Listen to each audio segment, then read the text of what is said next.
નમસ્કાર મિત્રો, ફરી એક વખત આપ સૌ મિત્રોનું ડૉક્ટર અનિલવાળા યુટ્યુબ ચેનલમાં તારીખ 21/2/2026 વિશ્વ માતૃભાષા દિન નિમિત્તે હાર્દિક સ્વાગત કરું છું.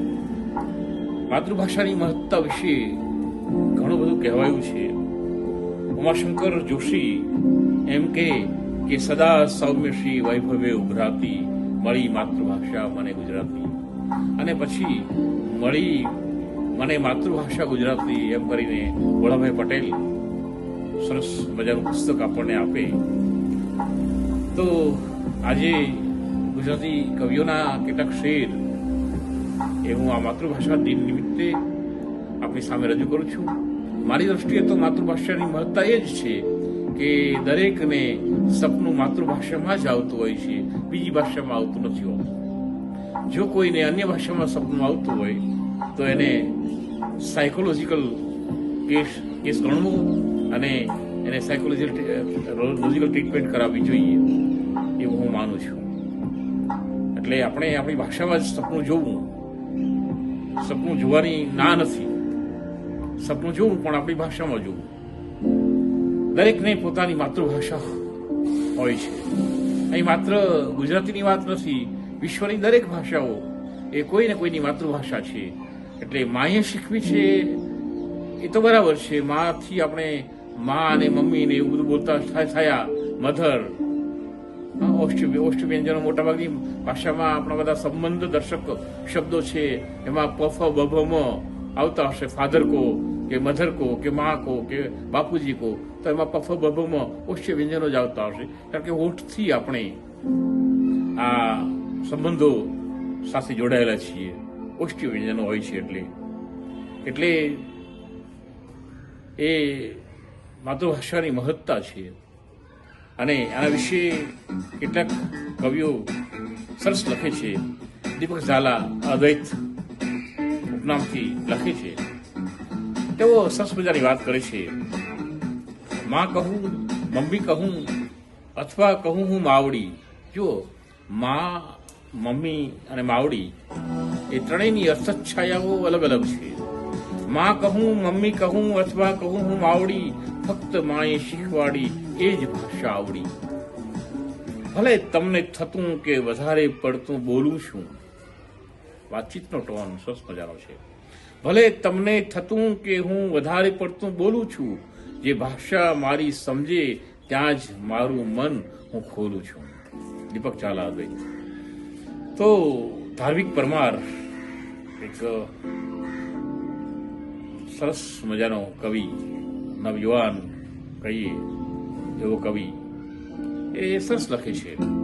શીખી રહી ઇંગ્લિશ બા, શીખી રહી ઇંગ્લિશ બા, પૂછી રહી ઓલ ઇઝ વેલ.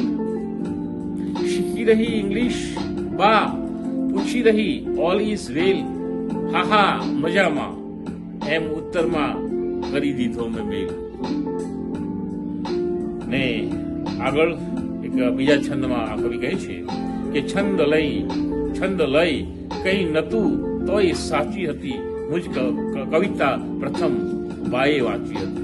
આપણી પહેલી ભાવક, આમ તો પહેલો ભાવક સર્જક પોતે હોય છે, અને ત્યાર પછીનો અન્ય ભાવક તરીકે આપણી માં આપણી કવિતા સાંભળે ત્યારથી વિશેષ આનંદ બીજો કયો હોઈ શકે. બોટાદકર મારા ગામના એ પણ એમ લખે કે જનનીની જોડ સખી નહીં જડે રહેલો.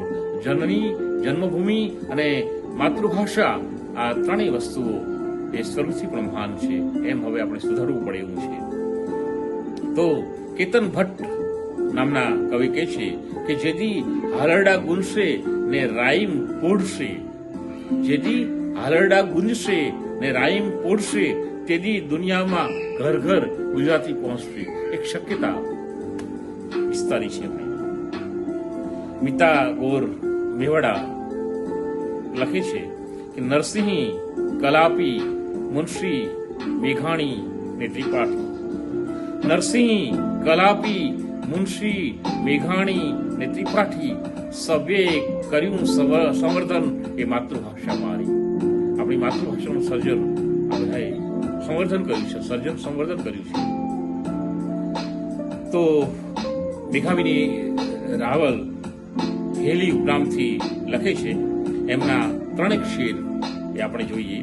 વ્યંજનો રખડી પડ્યા છે, સ્વર સૌ બેહાલ છે. વ્યંજનો રખડી પડ્યા છે, સ્વર સૌ બેહાલ છે. માળખું બારાક્ષરીનું સાવ અધરતાલ છે. ને ભેજ નજરોનો હવે સક્ષમ નથી કહેવા કશું. ભેજ નજરોનો હવે સક્ષમ નથી કહેવા કશું. શબ્દ સૌ સરકી ગયા, સંગાત ભાષા ના રહી. ભાષા આપણી ચાલી જાય, આપણી માતૃભાષા આપણીથી ઈર્ષાઈ જાય, આપણાથી ઈર્ષામણા લે, એ બળ કેટલી વેધક હોય છે, કેટલી દુઃખદાયક હોય છે. અને એ જ કવિયત્રી આગળ કહે છે કે સાંત્વના ગુપચુપ ધરે ને ઊંફથી ભેટે મને. સાંત્વના ગુપચુપ ધરે ને ઊંફથી ભેટે મને. ઠાઠ લઈને આગો ભાષા સદા વળગે મને. એક બાજુથી એ વળગે પણ છે અને એક બાજુ જુદી પણ પડે છે. આ મળવું અને જુદા પડવું એ જાણે નિયતિનો ક્રમ છે. એને આ કવિયત્રીએ સહજ રીતે એમના શેરમાં વણી લીધો છે. કોકિલાબેન ગડા કોકી નામથી સરસ લખે છે. મોમ ડેડી બોલવું ફાવે નહીં દુઃખમાં રે. મોમ ડેડી બોલવું ફાવે નહીં દુઃખમાં રે. બાપરે ઓમાતણા શબ્દો સહેજે ઉચ્ચરે. ને રશ્મિ જાગીરદાર લખે છે. ચૂપ મરને પીટ્યા. જો તમે મરને પીટ્યા, ચૂપ મરને પીટ્યા. સાલું એ ગમતું જાણે નહીં. એ મજાની ભાષા સાથે માસમી લાગે મને.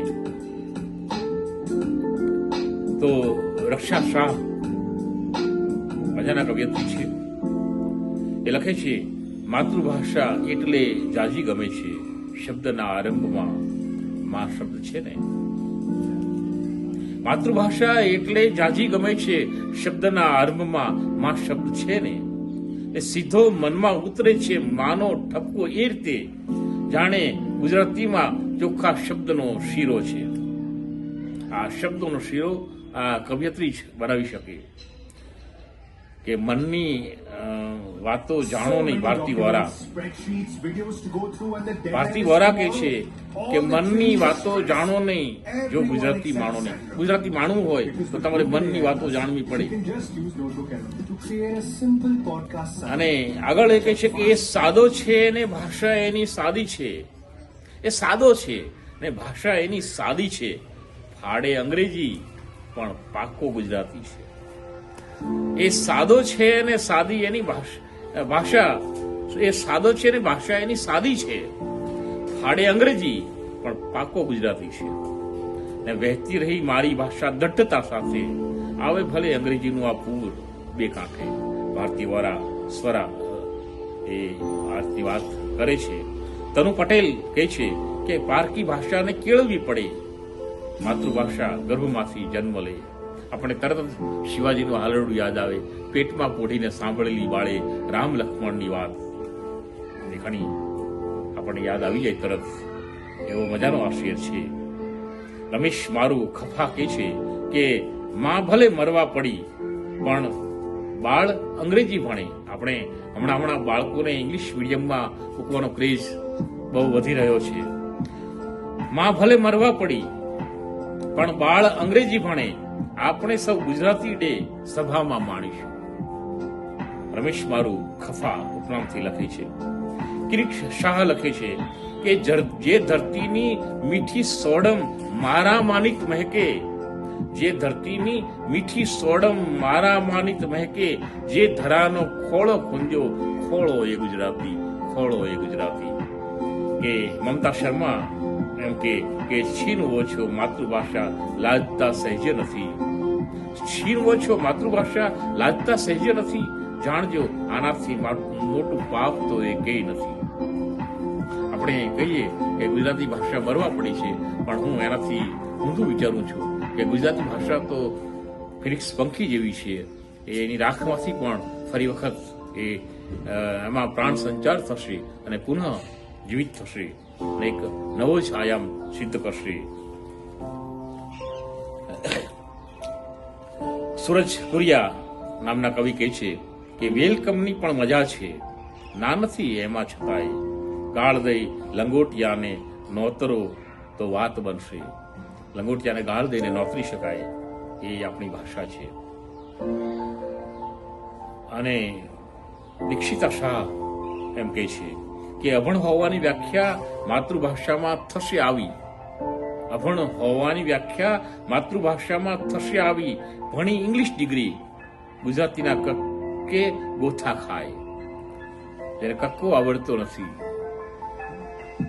આપણે રહીશભાઈ તરત યાદ આવે, અને એ સિવાય બીજા ઘણા બધા કવિઓ આપણને યાદ આવે. આપણને ખલીલ ધનતેજવી સાહેબ યાદ આવે. આ બધા ગુજરાતી વિશે કઈ લખ્યું છે.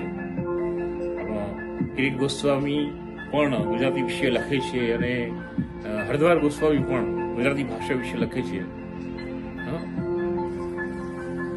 એક ઘા અને કટકા ત્રણ કરવા હો તો ગુજરાતી પણ. હરદ્વાર અભણ હોવાની વ્યાખ્યા માતૃભાષામાં થશે આવી. ભણે ઇંગ્લિશ ડિગ્રી, ગુજરાતીના કક્કે ગોથા ખાય. દીક્ષિતા શાહ. આ ઉપરાંત પણ ઘણા બધા કવિઓની વાત આપણે અહીં કરી શકીએ. એક કવિ એમ કહે છે કે જેમને પણ મારી વાત સમજાતી નથી, એ ગમે તે હોય ગુજરાતી નથી. તો આપણે આપણી ગુજરાતી સાથે, આપણી માતૃભાષા સાથે આપણો નાતો છે, અને એ માતૃભાષા એ આપણને આપણા વારસામાં મળેલી છે. અને મારે છેલ્લે જો વિપિન પરીખનું કાવ્ય મળે તો એ મારે એની વાત કરવી છે.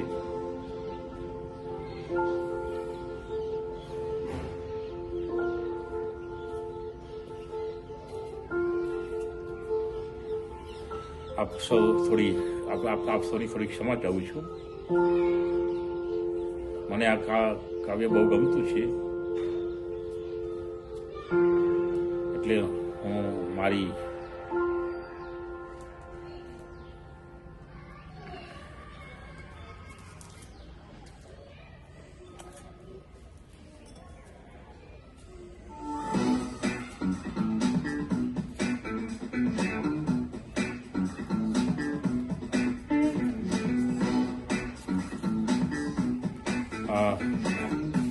સોરી મિત્રો, એક નાનકડી એમની બીજી વિપિન પરીખની કવિતા મળી છે. જેના હાથમાં આપણે દિવસે અને રાતે કૂદકે ને ભૂસકે મોટા થયા, તે આપણા જ હાથમાં ક્ષણે ક્ષણે સંકોડાતી નાની થતી જાય, અને એક દિવસ ડુસકા ભીના ખાલી હાથ પાછળ મૂકી અલોપ થઈ જાય. એ મા વિશેની વાત એમણે કરી છે. તો સરસ મજાની વાતો આજે આપણે કરી, મને બહુ જ ગમી. વિનોદભાઈએ પણ સરસ લખ્યું છે. ખલીલ ધનતેજવી કહે છે ને, વાત મારી જેને સમજાતી નથી, એ ગમે તે હોય ગુજરાતી નથી. તો તુષાર શુક્લ પણ એમ કહે છે કે શબ્દ એક પણ લખી બોલી ના બિરદાવવું ગુજરાતીને, ગુજરાતીનો મહિમા શાને સમજાવવું ગુજરાતીને. તો હરદ્વાર સામે એમ કહે છે કે એના કરતા હે ઈશ્વર તું દે મરવાનું. જુઓ તમે, અહીંયા આપણે જેને સંક્રમણ, જેને આપણે સંક્રમણની ભાષા કહીએ છીએ, એ નથી થતું ઘણી વખત. તો એના વિશે હરદ્વાર લખે છે કે જેમને પણ એના કરતા હે ઈશ્વર તું દે મરવાનું, ગુજરાતીનું પણ ગુજરાતી કરવાનું.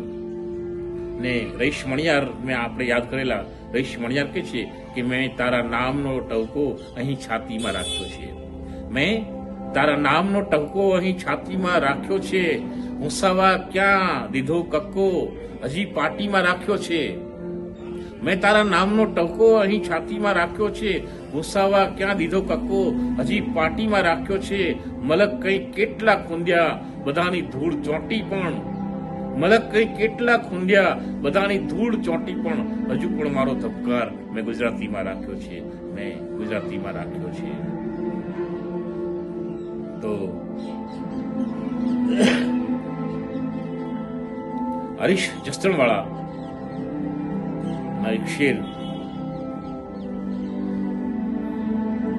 કે જે વાંચે કાનો બોલે રાધા, વાંચે કાનો બોલે રાધા છે એ બી ગુજરાતી ભાષા.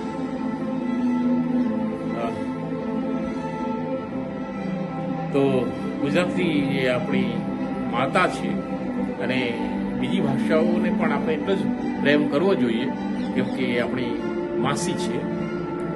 આપણે અથવા પડોશમાં રહેતી સુંદર કન્યાઓ છે તો એમને પણ આપણે ભાગેશભાઈને હું યાદ કરીશ એ આવું કે પડોશમાં રહેતી સુંદર કન્યાઓ કે માસી બહેનો છે તો એને આપણે પ્રેમ કરવો જોઈએ.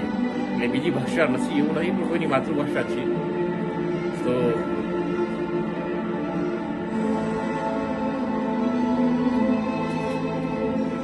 બિપિન પરીખ જે કાવ્ય હું શોધતો હતો એની થોડીક પંક્તિઓ મને મળી છે. બા નવી નવી ડીશ શીખવા કુકિંગ ક્લાસમાં ગઈ નહોતી, છતાં ઇંગ્લિશ નામ ખટ્યા વગર એ થાળીમાં જે મૂકતી તે બધું અમૃત બની જતું. મને મારી ભાષા ગમે છે કારણ મને મારી બા ગમે છે. માતૃભાષા વંદના, માતૃભાષા વંદન. આપ સૌને પણ વંદન અને જે કવિઓને મેં અહીંયા યાદ કર્યા છે તે સૌને પણ હું નતમસ્તકે વંદન કરી અને આ રજૂઆત મેં કરી છે. એટલે કંઈ મારાથી થોડી ઘણી ભૂલ થઈ હોય તમારા શેરનું પઠન કરવામાં તો એના માટે પણ હું ક્ષમા ચાહું છું. થેન્ક યુ મિત્રો. ફરી વખત આપણે મળીશું. Thank you very much. Thank you.